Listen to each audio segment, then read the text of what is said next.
নমস্কার বন্ধুরা, ফতেশ্বর study centre চ্যানেলে তোমাদের স্বাগতম। তোমাদের জন্য দারুণ একটি সুখবর। গ্রুপ ডির জন্য যারা গ্রুপ ডির অ্যাসপিরেন্ট আছো তাদের প্রত্যেকের জন্য দারুণ একটি সুখবর, কারণ গ্রুপ ডির ভ্যাকেন্সি ইনক্রিজ হতে চলেছে 32,000 থেকে 70,000। একদম অফিসিয়াল নোটিশ জারি হয়েছে, তোমরা সেটা দেখলেই সম্পূর্ণ ব্যাপারটা তোমাদের কাছে ক্লিয়ার হয়ে যাবে। দারুণ একটি নিউজ, অবশ্যই ভিডিওটাকে শেষ পর্যন্ত দেখো, কারণ এরকমই গুরুত্বপূর্ণ আপডেট আমি প্রতিনিয়ত তোমাদের প্রোভাইড করে থাকি। তো চলো ভিডিওটা শুরু করছি। প্রত্যেকটি তথ্য তোমাদের কাছে তুলে ধরছি এই ভিডিওর মাধ্যমে। তো দেখতে পাচ্ছ যে আমি পিডিএফটা ওপেন করে নিয়েছি। একদম অফিসিয়ালি ভাবে তোমরা দেখতেই পাচ্ছ, একদম অফিসিয়ালি ভাবে কিন্তু এই নোটিশটা জারি হয়েছে।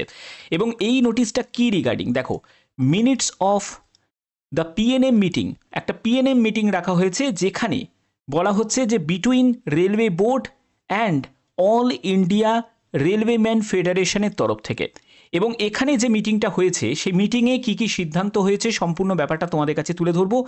এখানে অনেক কিছু বলা আছে, কি কি তোমাদের আপকামিং ভ্যাকেন্সির ব্যাপারগুলো বলা আছে, এবং তোমাদের কোথায় কি কি স্যাংশন হয়েছে, কোথায় কি ব্রিজ নির্মাণ হবে, সেখানের জন্য কত কোটি টাকা সেটা স্যাংশন হয়েছে, সব কিন্তু এখানে বলা হয়েছে, পুরো খতিয়ানটা দেওয়া হয়েছে।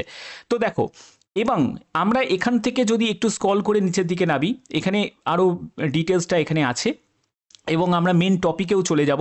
তো এখান থেকে তোমরা যদি দেখো, এই যে লিস্টটা, এই লিস্টের মধ্যে সম্পূর্ণ ব্যাপারটা রাখা হয়েছে যে পিএনএম এর কাছে। তো এই মিটিংয়ের মধ্যে কি কি বলা হয়েছে দেখো, এখানে লেভেল 1 আর এলপি, তোমরা জানো রেলওয়ের ক্ষেত্রে সব থেকে যে যেটা ছাড়া রেলওয়ে চলতেই পারবে না সেটা হলো লেভেল 1 গ্রুপ ডির ভ্যাকেন্সি, ঠিক আছে।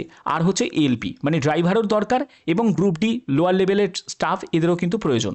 তো তার জন্যই বলছে যে ফিল করতে হবে প্রত্যেকটা ভ্যাকেন্সি, যেগুলো খালি শূন্যপদগুলো পড়ে রয়েছে সেগুলোকে পূরণ করতে হবে ইমিডিয়েটলি। এবং তোমাদের ডিএটা সেটা কিন্তু ইনক্রিজ 50% ডিএ ইনক্রিজ হচ্ছে। আরও অন্যান্য যেসব কাজগুলো হতে চলেছে সেগুলোর ব্যাপারটাও ক্লিয়ার করা আছে।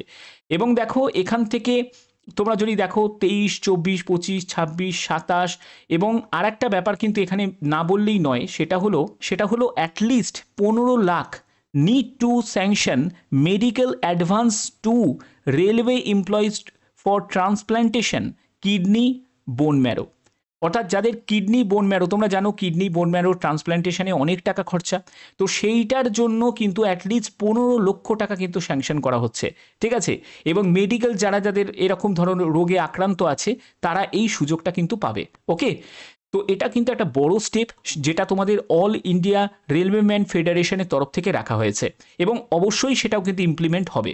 এবং দেখো পরবর্তী, দেখো মেন পয়েন্টে যাচ্ছি, সেটা হলো 37 নম্বর পয়েন্টটা ভালো করে দেখবে, যে এখানে বলছে recruitment of group D staff for the year 2025।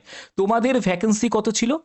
32,000, এবং সেই ভ্যাকেন্সিকে ইনক্রিজ করে 70,000 করার কথা বলা হচ্ছে। এবং এটা কিন্তু প্রস্তাব রাখা হয়েছে, এবং এই প্রস্তাবটা আশা করা যায় যে ইমপ্লিমেন্ট হবে, ঠিক আছে। ইমপ্লিমেন্ট অবশ্যই হতে পারে, কারণ দেখো এমনিতেই 32,000 ভ্যাকেন্সি নিয়ে অনেক ক্যান্ডিডেটের মধ্যেই কিন্তু অসন্তোষ আছে। কারণ দেখো 5 বছর পর বিজ্ঞপ্তি জারি হয়েছে, ঠিক আছে। তো এই 5 বছর পর যদি বিজ্ঞপ্তি জারি হয়, সেখানে যদি এত কম ভ্যাকেন্সি থাকে তাহলে সেটা কি করে হয়?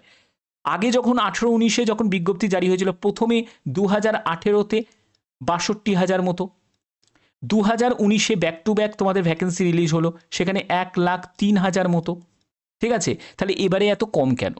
5 বছর পর বিজ্ঞপ্তি জারি হচ্ছে, এত কম কেন? তো সেটা কিন্তু ইনক্রিজ যেটা হওয়ার প্রস্তাবটা যেটা রাখা হয়েছে, 32 থেকে 70,000 মতো তোমাদের ভ্যাকেন্সি হয়ে যাবে।